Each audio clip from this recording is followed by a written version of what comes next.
Okay, looks like we're ready to go. Hello, everyone. My name is Jacqueline Smith from the Faculty of Nursing at the University of Calgary, and my research associate Jennifer Smith and I are thrilled to be with you to share with you kind of the evolution of the Cannabis Cafe Facilitator's Guide, which is, by the way, should be downloadable to you on the session page. So please excuse me if I'm looking up because my monitor is up above me, but just want you to know as well that our goal is to get to question and answers the last 5 minutes of the presentation. So you can, if you want to click on the live screen window, there should be a Q&A spot there for you to put your questions in. So we will be looking there. And if for some reason we don't get to your questions, please feel free to send us an email. Okay, Jen, let's go ahead with the second slide. So let's move up here. So there's research story behind the beginnings of the Cannabis Cafe, and I'd like to provide that background for you as context to show you why we even move forward with a facilitator's guide. Go ahead, Jen. So back in March 2018, my research team launched a survey to explore our university students' experience with cannabis. So this was about 6 months prior to legalization. So we kind of had a window of opportunity. So we had a random sample of 4,000 students. They were asked to complete this cross-sectional survey. And we were pleasantly surprised at 55%. We received a 55% response rate, which told us that these students were invested in this topic. And so just over half of the students, about 1,200, reported using cannabis at least once in their lifetime, and 48% reported never using. So we had a 50-50 split.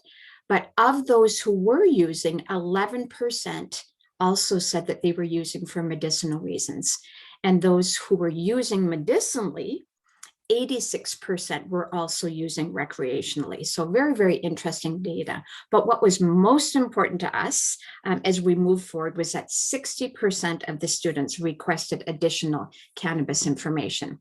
So as you would note that this was a pre-legalization study. Jen, the next slide.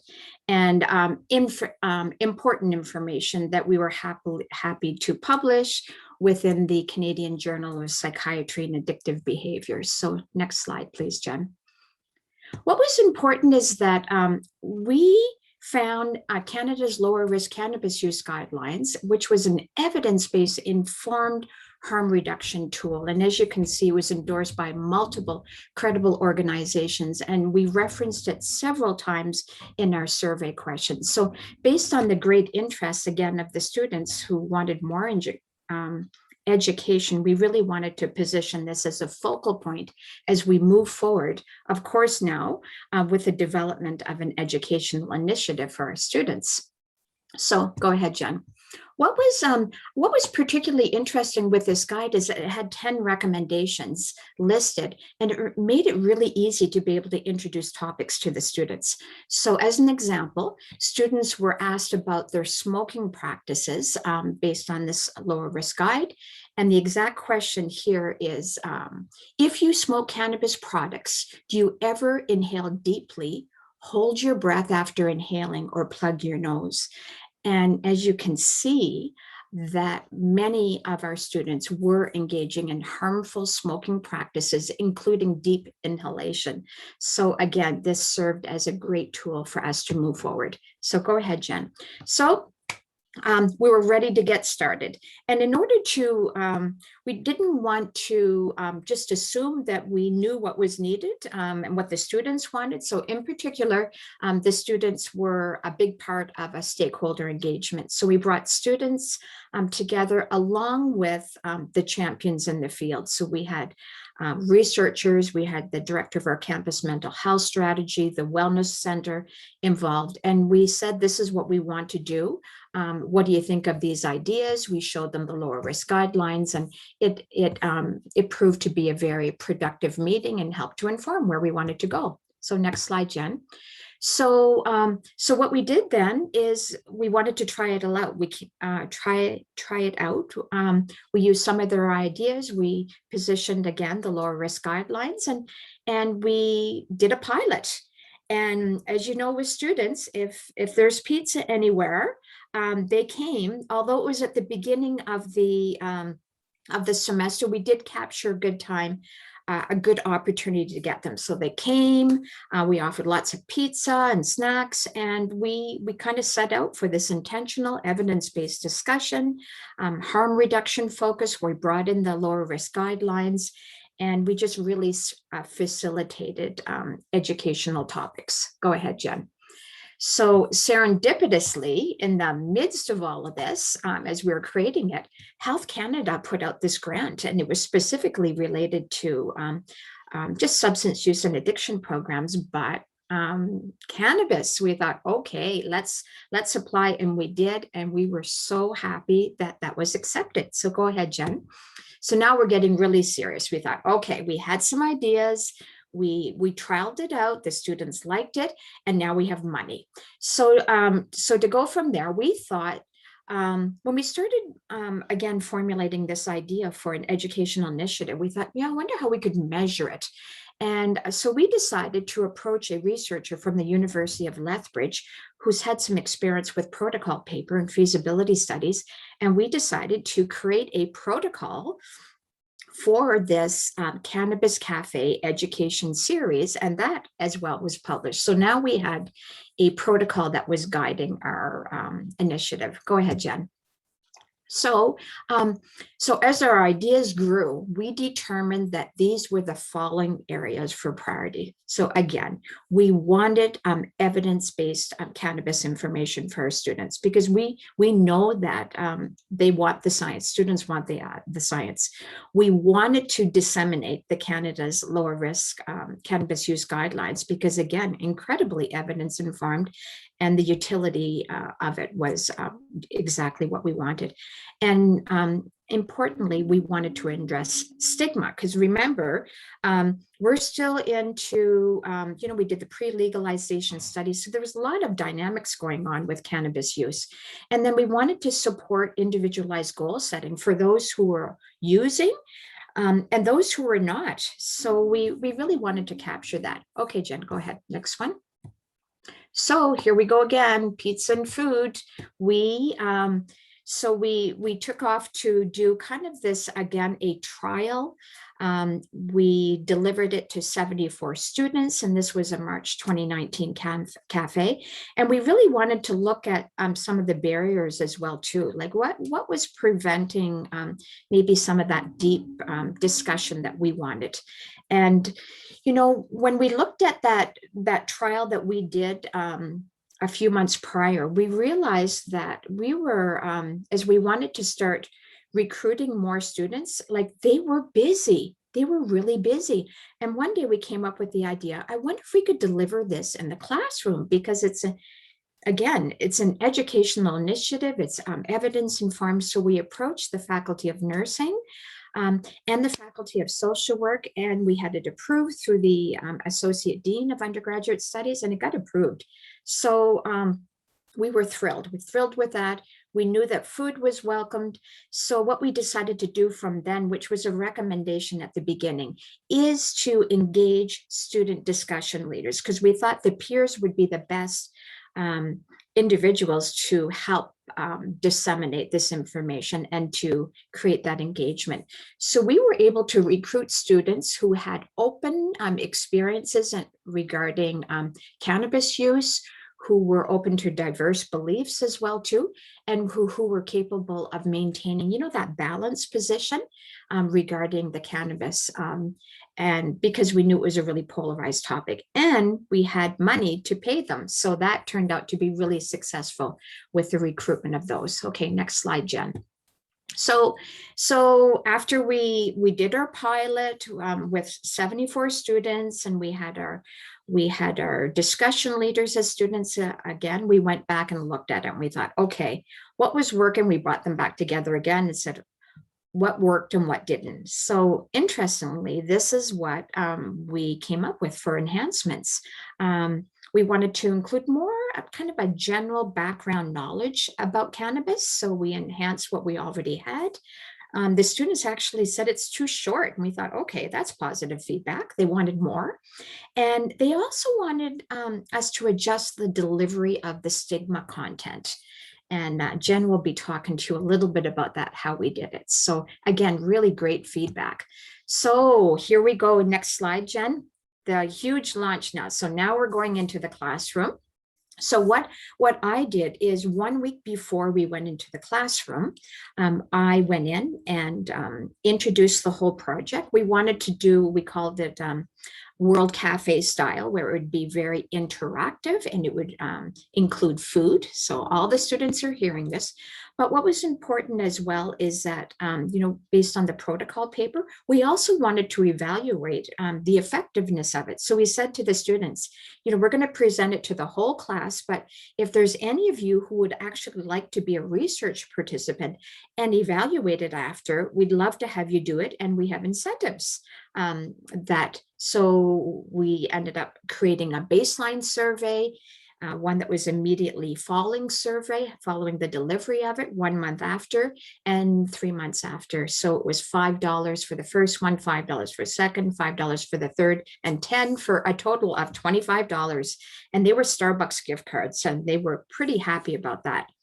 So after I did that presentation, we sent off the survey to every student in the class via email. The professor did that, and those who were interested started with the baseline information that we collected before we actually went into the class 1 week after. And as you can see on the right, we used a number of different type of qualitative and quantitative questions to help evaluate the effectiveness of the survey. Go ahead, Jen. So I'm actually now going to turn it over to Jen to explain exactly how we delivered it, or as best as we can. Go ahead, Jen. Okay, so the objectives that Jacqueline had mentioned, we met those through 3 different main activities. So we had trivia, World Cafe discussion rounds, and a goal setting activity. So I'll talk a little bit more about all of those. So the first activity of the Cannabis Cafe involved a web-based trivia platform that we used, where attendees were introduced to different questions regarding cannabis. We chose this format to create an active learning environment where participants could learn cannabis information and kind of that general background knowledge through trivia Q&A. So we asked attendees to log in with their mobile device to a platform called Mentimeter, which gave us anonymous responses from participants in real time. After we reviewed the attendees' responses to each question, we would present the specific answer and then facilitate discussion around that. So I think we had about 7 trivia Q&A questions that we went through, and we estimated that took about 1 hour to complete all the trivia questions, including discussion. So again, we encourage you to review our facilitator guide that's included on our session page here, and it shows you all the specific questions that we presented at the cafe. And of course, those can be tailored more specifically to your audience, keeping in mind that we work specifically with post-secondary students. So following the trivia exercise, we had 2 rounds of discussion that were facilitated by those trained discussion leaders. And we had smaller groups, so about 8 to 10 attendees per table. So the rounds of discussion followed World Cafe principles, so including creating an inviting space that includes food, so food was a big one, exploring questions that matter, encouraging contributions from everyone, and finally connecting perspectives and listening for patterns. So at the end of each discussion round, discussion leaders summarized the major themes that emerged from their small group and shared those with the larger group. Once all discussion leaders had shared, the cafe facilitator would be responsible for highlighting the similarities and differences between those smaller groups and then facilitating a larger group discussion. So we had 2 rounds of World Cafe discussion. The first was about those Canada lower risk cannabis use guidelines that really informed our survey, and the World Cafe, we referenced these ones quite a lot. So we presented the group with copies of these guidelines that they were able to take home with them. And we asked them to discuss what they thought of the guidelines, if the guidelines made sense to them, or if there was anything missing. We also asked them if there were any guidelines that they already used, or if they maybe plan to use any of these in the future. For the second round of World Cafe, we discussed stigma. So as Jacqueline mentioned, at the initial cafes, we did things a little bit differently, and then we had our interim evaluation.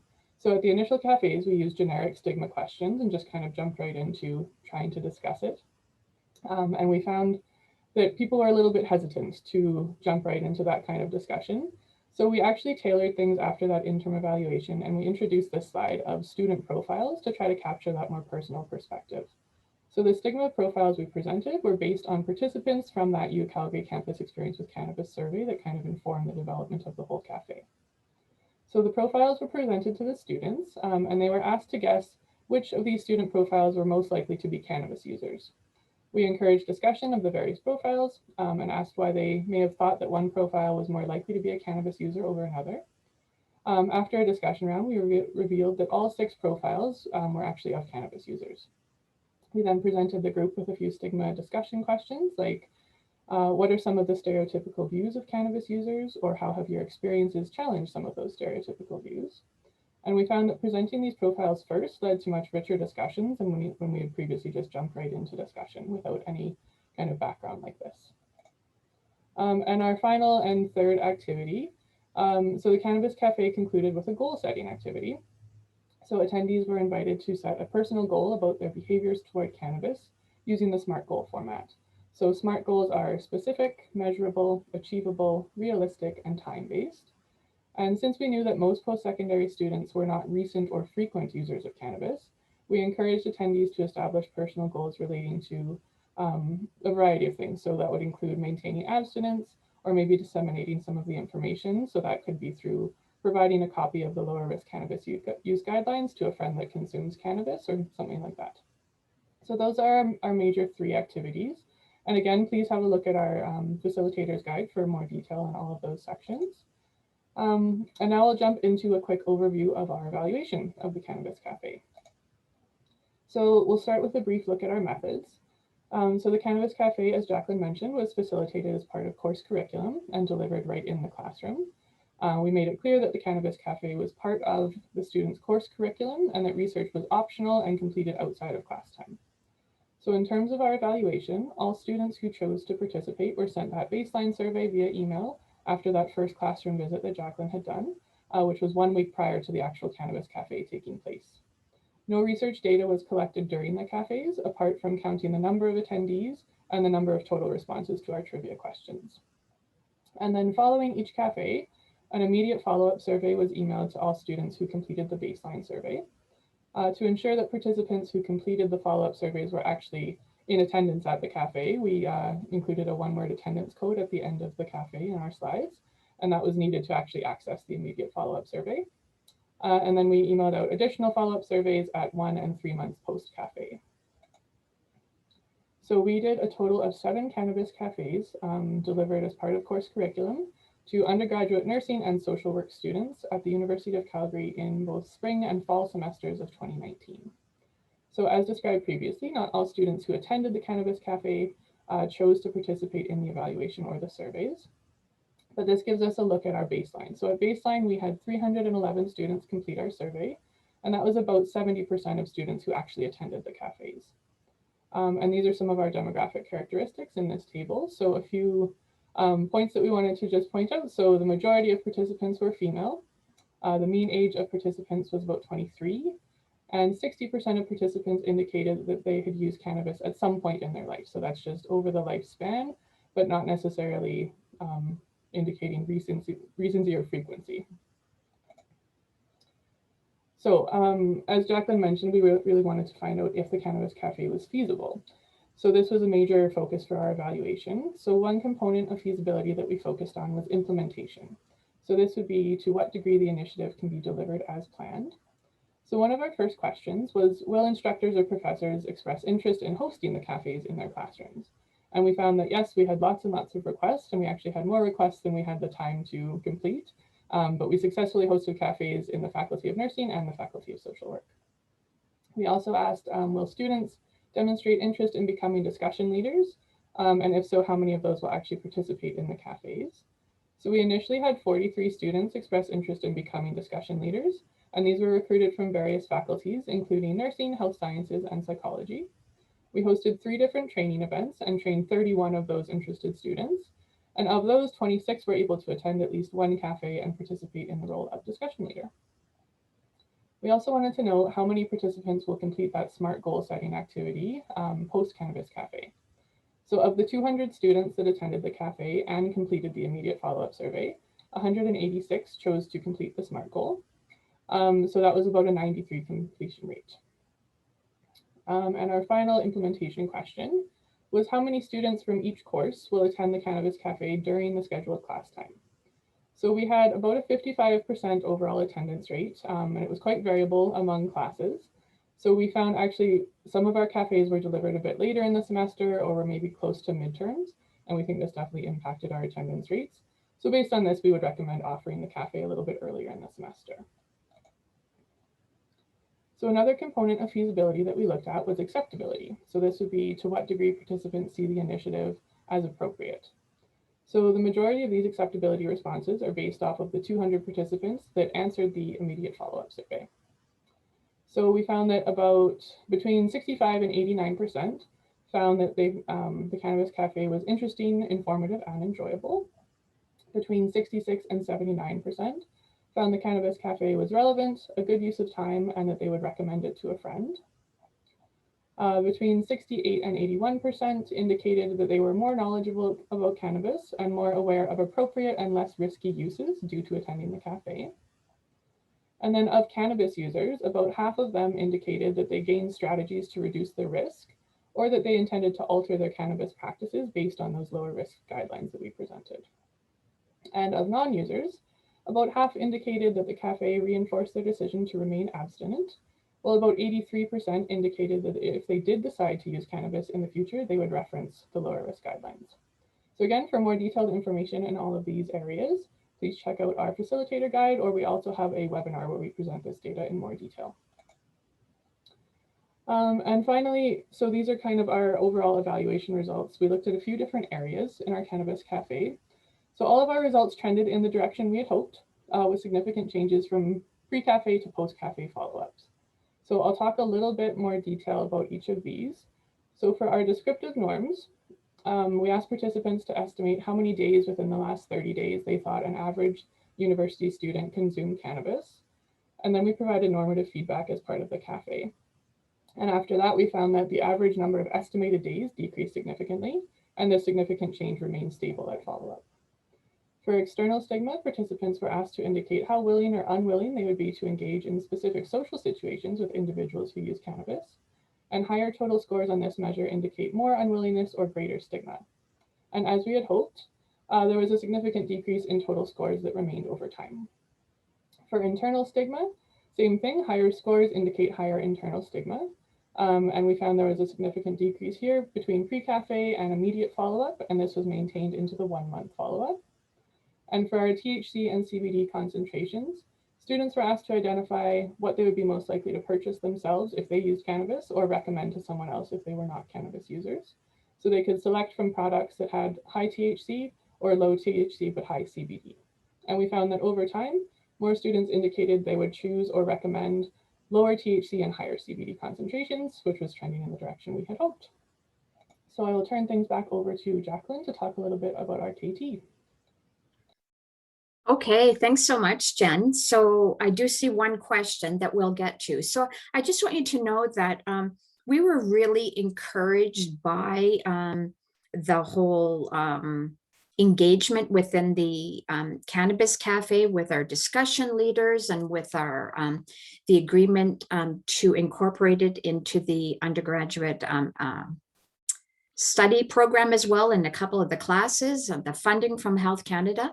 So with all of that together, I mean, the knowledge translation, and as a researcher, this is really important to me, that if we're doing good research, we don't just want to put it into a manuscript and let probably academics read that, but we wanted to translate our findings so that there could be uptake and other people could benefit from it. So the protocol paper was a great tool for us to be able to capture and the evaluation and the feasibility of the study. And we now have a French and English version of the facilitator guide, which is accessible to all of you. We actually did a recorded webinar as well and talked through again how it was delivered. We did a national town hall event as well that was followed by a panel series just talking about cannabis education and presentations such as this as well. So we really hope that you will find this advantageous. I think I'll go right to the first question. It was, can this be transferred into high school? And by all means. Now, what's interesting is that the Canada's lower risk guidelines it's an adult document, but there's also a lower risk guidelines for youth. So I would say that would be up to the age of 17. So, and that's accessible, easily accessible online. And I think by using that document, because I mean, you've got that fine line. I mean, 18 is the age of legality for the use. We know many young people are using before. So I think the logic with the lower risk guidelines for youth is that let's get our head out of the sand. 18 is the legal age, but we know many are using. So let's help support lower risk use or harm reduction.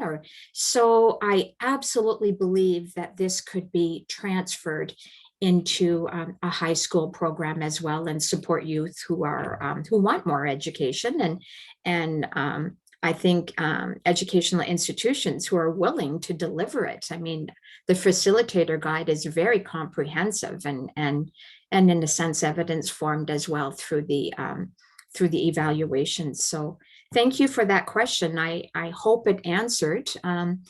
And we don't see any more questions right now. So this is our contact information. So please, by all means, reach out to us if you have any questions regarding the facilitator guide or what we delivered today. I'm not sure if there's anything. Jen, is there anything else that you would like to add in relation to that question? For the high school, I think using those other lower risk guidelines specific for youth, and then some of the trivia may have to be tailored a little bit, like we provide normative feedback based on undergraduate student rates of use. So to use high school rates of use, to be able to use that normative feedback with the context of high school students, I think would be quite adaptable for sure. But it looks like we are just about out of time anyways. So yeah, if you have any further questions, please contact us at either of these emails and we'd be happy to answer them. Okay. Thanks, everyone.